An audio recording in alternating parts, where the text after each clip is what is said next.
In 1949, two things happened that changed how America saw the world. In August, the Soviet Union tested an atomic bomb.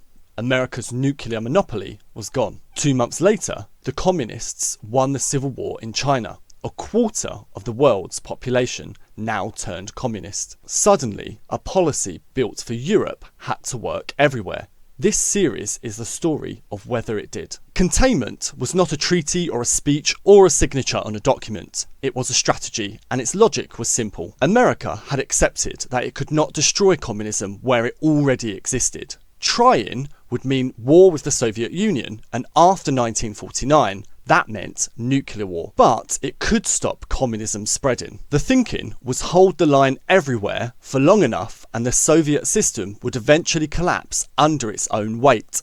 You did not have to defeat communism, you needed to outlast it. In Europe, that had meant money and alliances. The Truman Doctrine promised American support for any nation resisting communist pressure. Marshall aid poured dollars into Western Europe's ruined economies. NATO put American soldiers behind a fixed border. And in Europe, it seemed to work. Greece stayed out of communist hands, Western Europe recovered, Berlin survived a year-long blockade. Then, the line moved.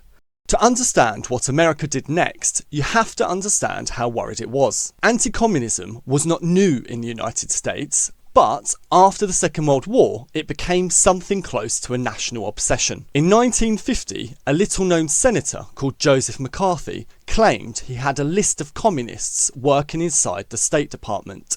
57 of them, by his count. He never proved it, it didn't matter. For 4 years, McCarthy led a witch hunt through American public life. Officials, actors, teachers and writers were accused, questioned and ruined. Even the government thought he had gone too far.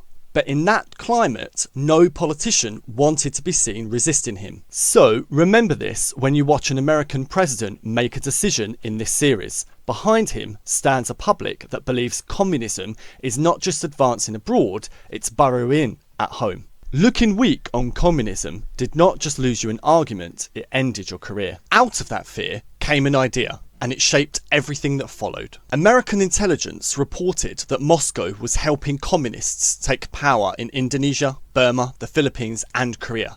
To Washington, these did not look like separate local struggles, they looked like a plan. The image they reached for was a row of dominoes. Push over the first and the rest would fall in sequence. Let one country go communist and its neighbours follow, and then their neighbours until the entire region is lost. President Eisenhower gave the idea its famous name in 1954. But the thinking was already there in 1950. And notice what the Domino Theory does. It makes every country matter. However small, however distant, however little America knows about it. If every domino counts, you cannot afford to lose any of them. That is a policy with no natural limit. Between 1950 and 1975, America tested containment in 3 different places. In Korea, it fought a conventional war alongside the United Nations to push a communist invasion back across a border. In Cuba, it faced a communist revolution 90 miles from Florida and came closer to nuclear war than at any moment in human history. In Vietnam, it fought for 8 years, dropped more bombs than in the whole of the Second World War, and lost. So, how should we judge containment? The first interpretation is that containment was a defensive necessity. The Soviet Union was expanding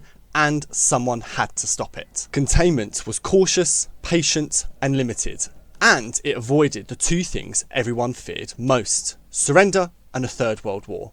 In the end, communism did collapse, containment worked. The second interpretation is that containment was a trap of America's own making. By treating every local conflict as part of one global conspiracy, it committed the United States to wars it did not understand, in places it could not control, on behalf of governments its own people would not have tolerated at home. In June 1950, the theory stopped being a theory. 90,000 North Korean troops crossed the 38th parallel and America had to decide in a matter of days whether containment was something it actually meant.